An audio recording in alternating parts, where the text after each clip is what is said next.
Cambridge IELTS 7 by University of Cambridge ESOL Examinations. Published by Cambridge University Press. This recording is copyright. CD 1.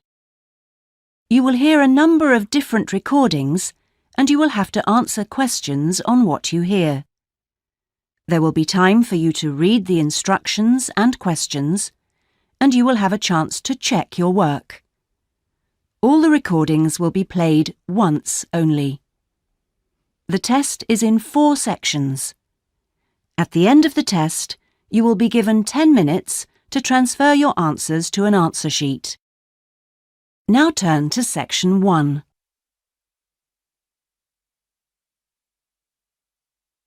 Section 1. You will hear a telephone conversation between a passenger and an official at the Land Transport Information Service at Toronto Airport. First, you have some time to look at questions 1 to 5.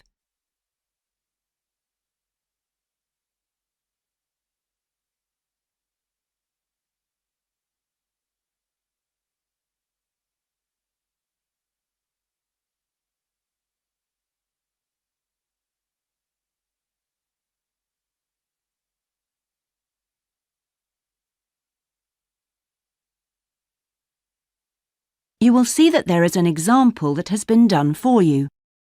On this occasion only, the conversation relating to this will be played first. Hello, this is Land Transport Information at Toronto Airport. How may I help you? Oh, good morning. I'm flying to Toronto Airport next week and I need to get to a town called, Milton. Could you tell me how I can get there? Milton, did you say? Let me see. I think that's about 150 miles southwest of here. In fact, it's 147 miles to be exact.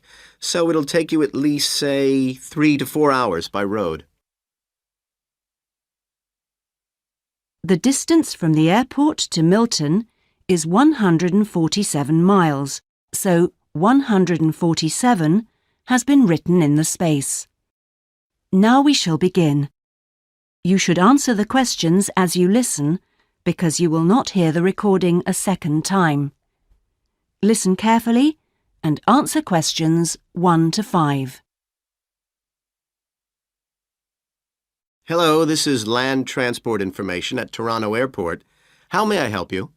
Oh, good morning. I'm flying to Toronto Airport next week and I need to get to a town called, Milton. Could you tell me how I can get there? Milton, did you say? Let me see. I think that's about 150 miles southwest of here. In fact, it's 147 miles to be exact. So it'll take you at least, say, 3 to 4 hours by road. Wow, is it as far as that? Yes, I'm afraid so. But you have a number of options to get you there, and you can always rent a car right here at the airport, of course. Right. Well, I don't really want to drive myself, so I'd like more information about public transport. Okay. In that case, the quickest and most comfortable is a cab, and of course there are always plenty available, but it'll cost you. You can also take a Greyhound bus, or there's an airport shuttle service to Milton. I think for that kind of distance, a cab would be way beyond my budget. But the bus sounds okay. Can you tell me how much that would cost? Sure. Let's see, that would be $15 one way or $27.50 return. That's on the Greyhound. Ah, that's quite cheap. Great.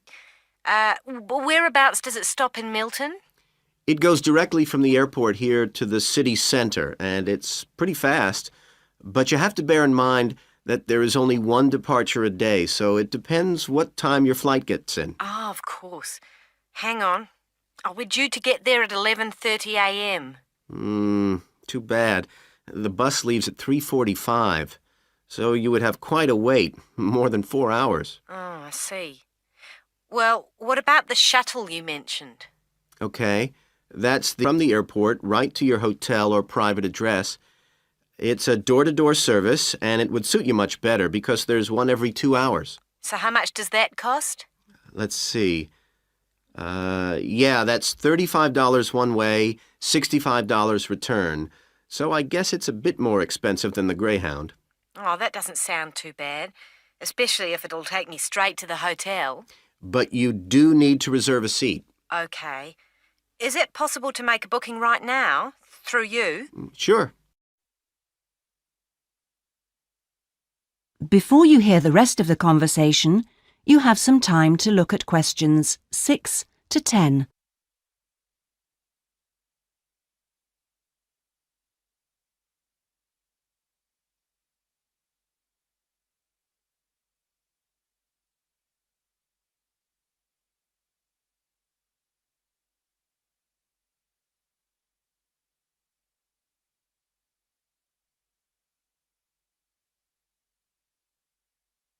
Now listen and answer questions 6 to 10. Okay, I just have to fill this form out for you. So, what date do you want to book this for? The 16th of October. Oh, no. Sorry, that's my departure date. I arrive on the 17th, so book it for them, please. So that's the Toronto Airport shuttle to Milton. And this is for just one person, or? Yeah, just me, please. Right.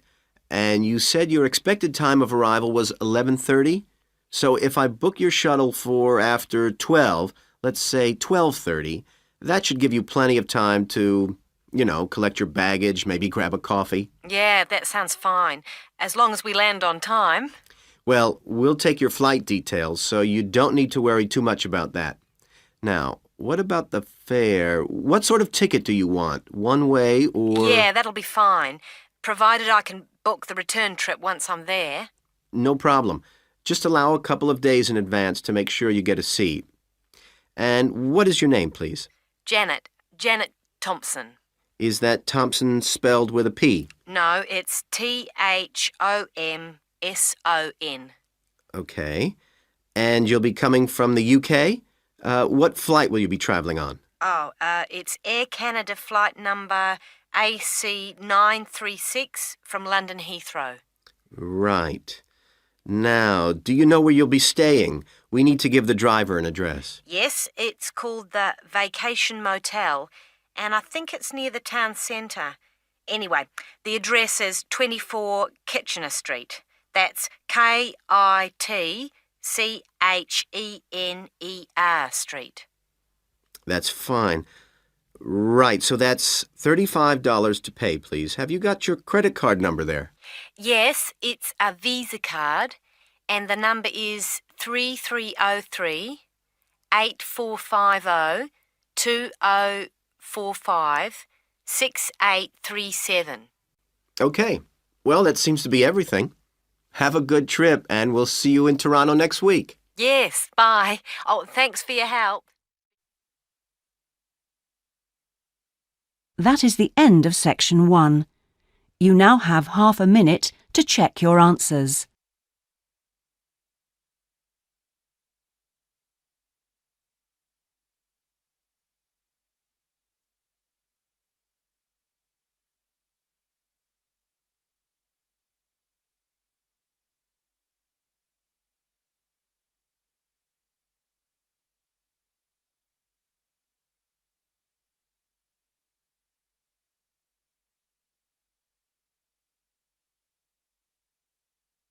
Now turn to section 2.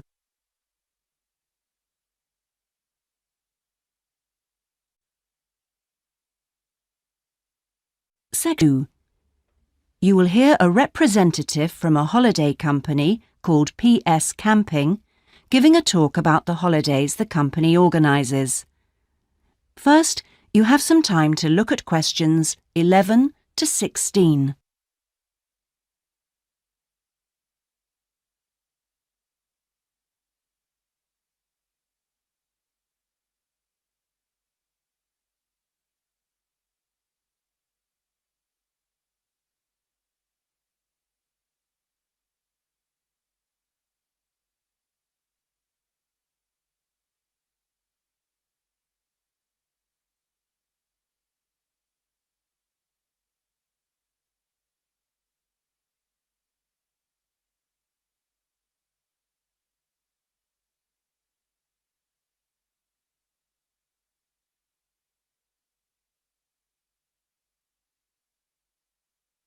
Now listen and answer questions 11 to 16.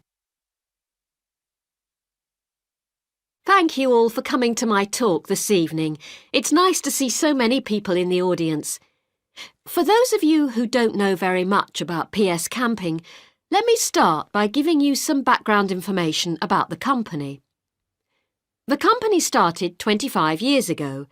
It actually opened as a retail chain selling camping equipment, and then, 20 years ago, it bought a small number of campsites in the UK and began offering camping holidays. The company grew rapidly and has been providing holidays in continental Europe for the last 15 years. If you book a camping holiday with us, you'll have a choice of over 300 sites. In Italy, we now have some 64 sites that we either own or have exclusive use of. France is where we have the majority of sites, and we currently have a project to expand into Switzerland. We also have a number of sites in northern Spain, particularly in the mountainous region of Picos de Europa. We've upgraded all these Spanish sites and improved them considerably from their original 3-star rating. We believe our holidays offer superb facilities for the whole family. Parents who want their children to be fully occupied for all or part of the day can take advantage of our children's activities. These are organised by our well-qualified and enthusiastic staff. Each day kicks off with a sports match, perhaps football or volleyball, followed by an hour of drama for everyone. This may include singing or dancing, mime or other activities. In the afternoon, there's a different art activity for each day of the week, including a poster competition or model making. What's more, our sites are truly child-friendly, and with this in mind, we operate a no-noise rule in the evenings. Children's evening activities usually finish at 9:30 or occasionally 10, and from 10:30, holidaymakers are expected to be quiet in the areas where there are tents. We want nothing to go wrong on a PS camping holiday, but if it does, we also want all our customers to be insured. If you haven't organised an annual insurance policy of your own, you'll need to take out the low-cost cover we offer, and we require that you arrange this when you make your holiday reservation. There are many advantages to choosing PS Camping and to recommending it to others. As a regular customer, you'll be kept informed of special offers, and your friends can benefit from 10% off their holiday, or book a luxury tent for the price of a standard one. In return, we'll send you a thank you present, which you can choose from a list of high-quality items. Before you hear the rest of the talk, you have some time to look at questions 17 to 20.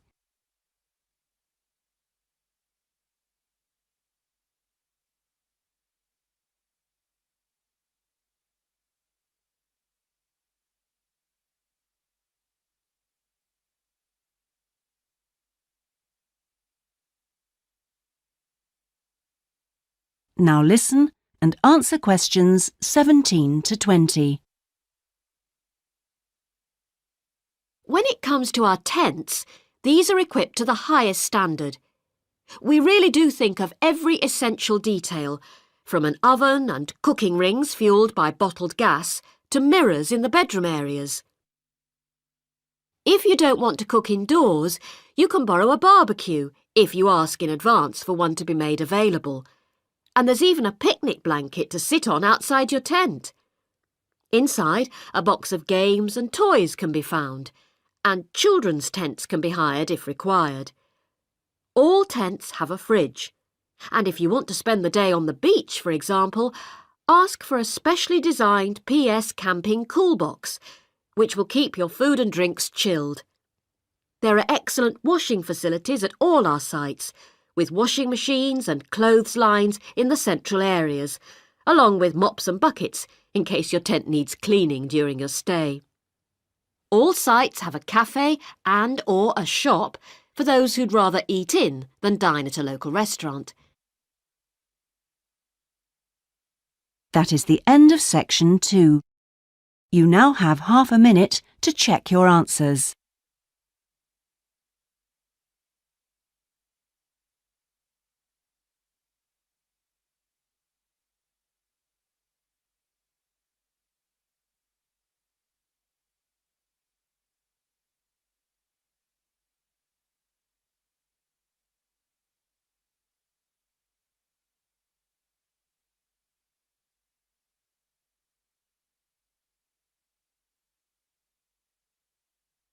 Now turn to section 3.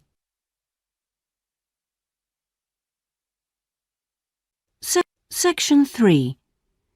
You will hear a tutor talking to two business students called Philip and Janice about their research on managing individuals. First, you have some time to look at questions 21 to 23.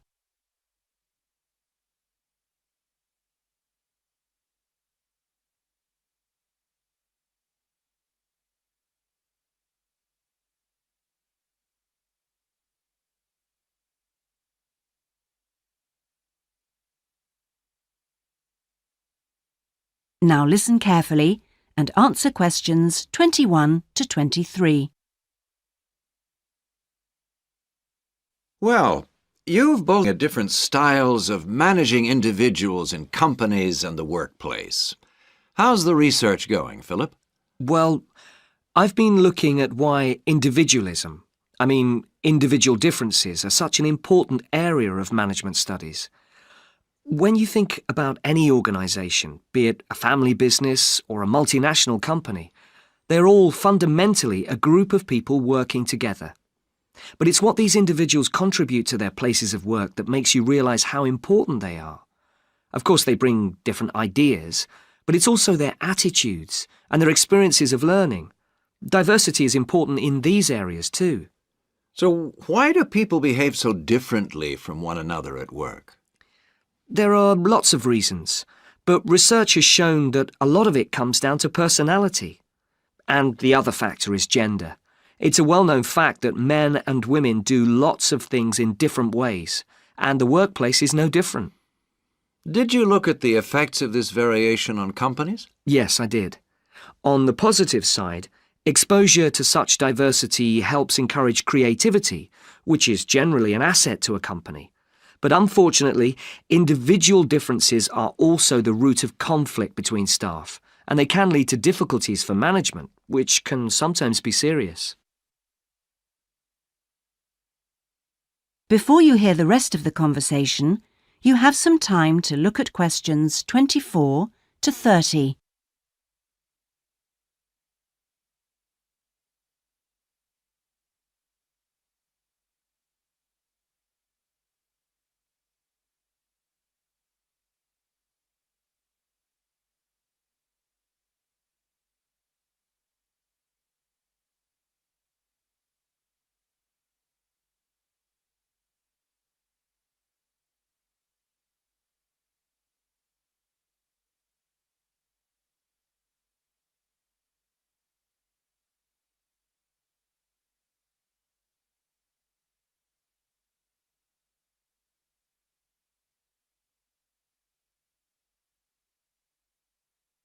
Now listen and answer questions 24 to 30.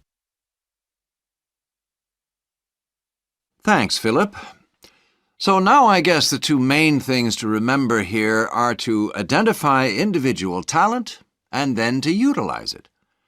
So, Janice, you were looking at identifying different talents in workers. Do you think this is easy for managers to do? Well, currently, teamwork is in fashion in the workplace. And in my opinion, the importance of the individual is generally neglected. What managers should be targeting is those employees who can take the lead in a situation and are not afraid to accept the idea of responsibility. That's true, Janice, but unfortunately many managers think the entire notion of encouraging individuality amongst their staff is far too hard. Yes, that may be true. But I think one of the most important tasks of managers is to consider the needs of the individual on one hand and group cooperation and conformity on the other. It requires creative thinking on the part of management to avoid tension. So, Janice, what kind of people do you think companies should be looking for? Well, it has to start from the very beginning, when companies are looking for new employees. When the personnel department is choosing between applicants, they need to look for someone who's broken the mould and can think for themselves. Instead, people making these decisions often use a range of psychological tests to see if a person is a problem solver or will do as they're told. I'm not convinced these qualities are actually the most important. So, do you think being a good team player is overrated? No, it's not overrated. You do need to learn the rules and learn them fast. No individual can get around this if you're working in an organisation. So how should managers deal with this? Rewards. When an individual demonstrates the behaviour the organisation expects, some kind of incentive can be given. What's important here is that this happens right at the beginning, so new recruits learn the rules of the system immediately. Also, the incentive should be something the individual actually wants, and this isn't always just money. To come back to you, Philip, you were saying that recognition of good performers is essential. Now, what else should managers be looking for? Well, managing people means you not only have an understanding of your employees, but you also recognise the culture of the organisation. In fact, for some organisations, creativity and individuality may be the last thing they want to see during working hours. Very true. Yes, but managing people isn't as easy as it looks. For example, change in the workplace can be quite tricky, especially if there's a need to increase profit. And at times like these, managers may have to give priority to profit rather than individual staff needs. Yes, and that creates difficult situations for people. Yes, but what's important is that managers are able to deal with quite high levels of personal stress. During times of change, they should be thinking not only about the strain on their staff, but take time out to think of themselves. Absolutely. So, what are the implications of that? That is the end of section 3. You now have half a minute to check your answers.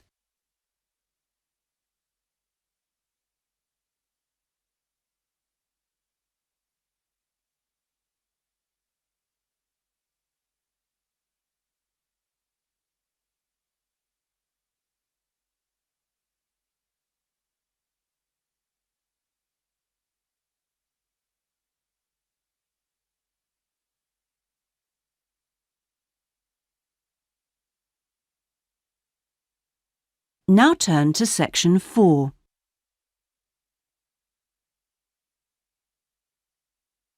Section 4.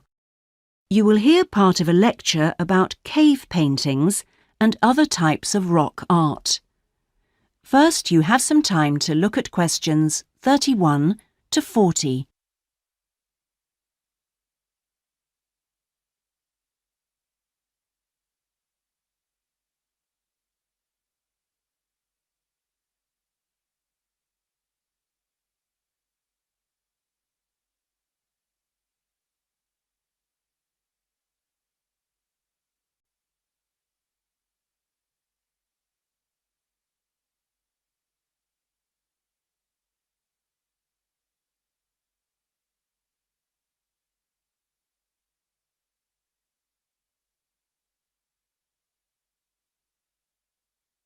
Now listen carefully and answer questions 31 to 40.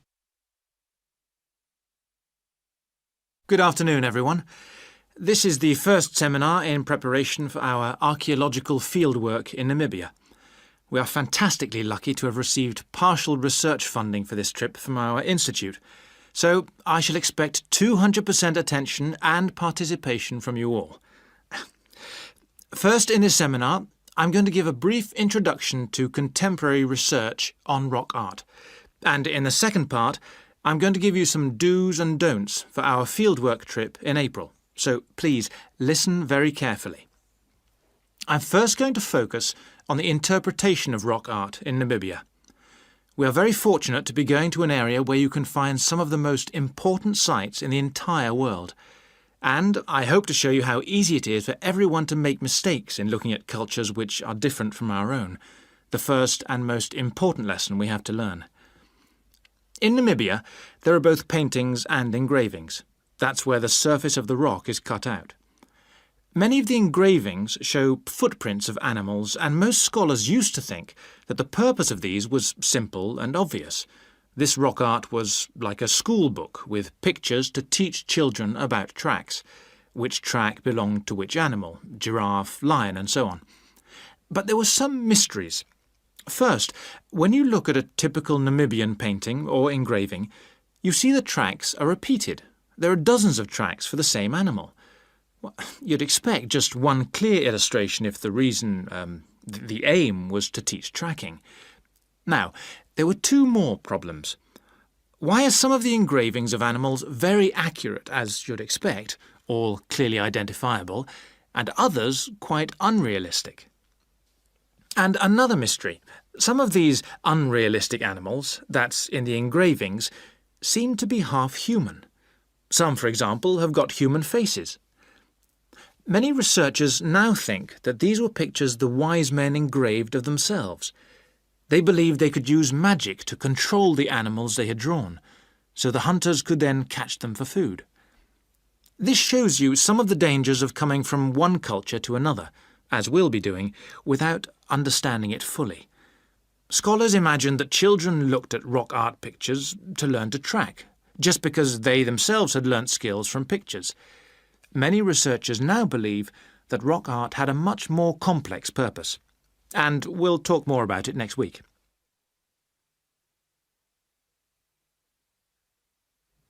Now, before I invite you to join in a discussion in this second part of the seminar, I'd like to make some very important points about our fieldwork, and in fact any field trip to look at rock art. We're going to a number of sites, and we won't always be together. The single largest problem faced by people who manage the sites is, yes, I'm sure you've guessed, damage caused by visitors, even though it's usually unintentional. Whenever you do go to a site, don't forget you can learn many things from observing at a distance, instead of walking all over it. This can really help to reduce visitor pressure.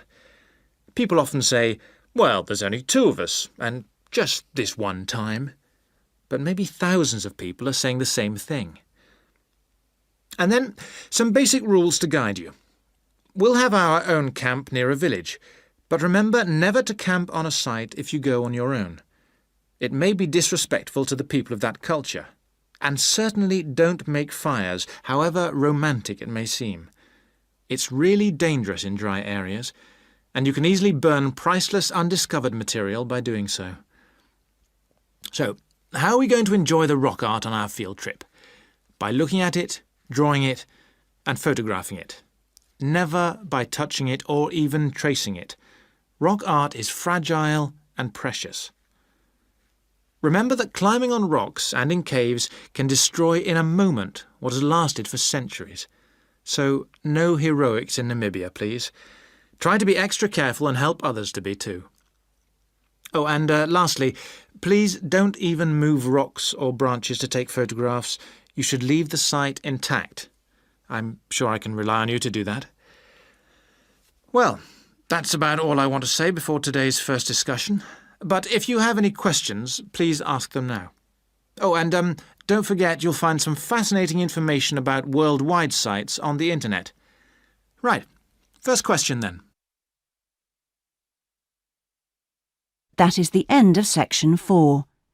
You now have half a minute to check your answers.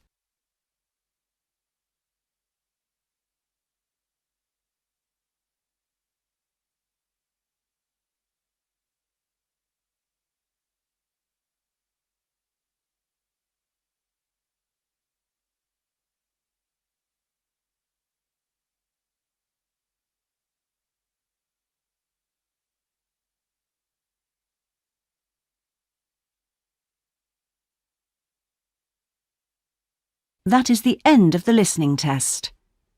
In the IELTS test, you would now have 10 minutes to transfer your answers to the listening answer sheet.